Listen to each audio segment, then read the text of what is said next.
Hello guys, so hari ni kita dekat Syria Park. Kita nak try loop dia. So aku rasa macam aku salah jalan, tapi tak apa, aku try dulu jalan. Pagi. Selamat pagi guys.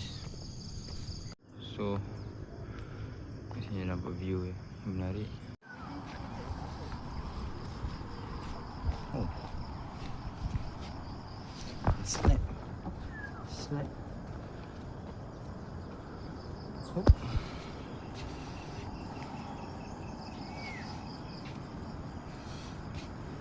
Inilah view dia, okey jugalah.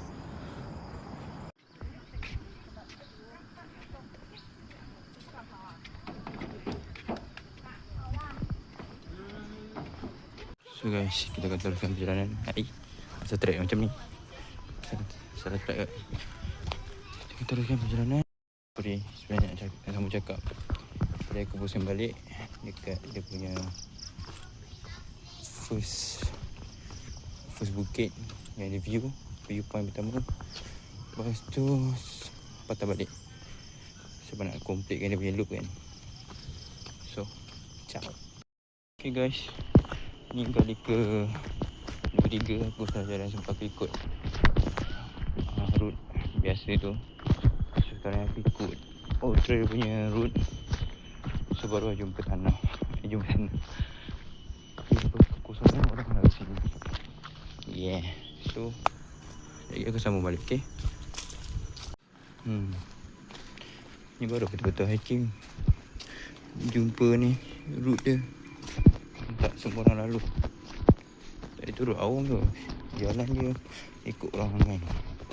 So aku rasa macam terlalu tak rasa hutan tu sangat. Kita kan nak hutan. Seorang dua tu lalu okey lah. Yang ni dia betul-betul awam punya lah.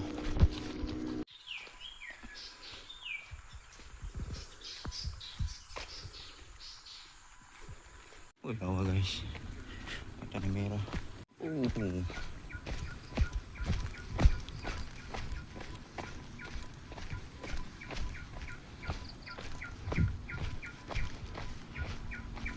Lawa. Aku dah berada di sini daripada 7.30 lebih ni. Sekarang 8 suku. So okay lah, not bad. Okay, dah jumpa dah tasiknya.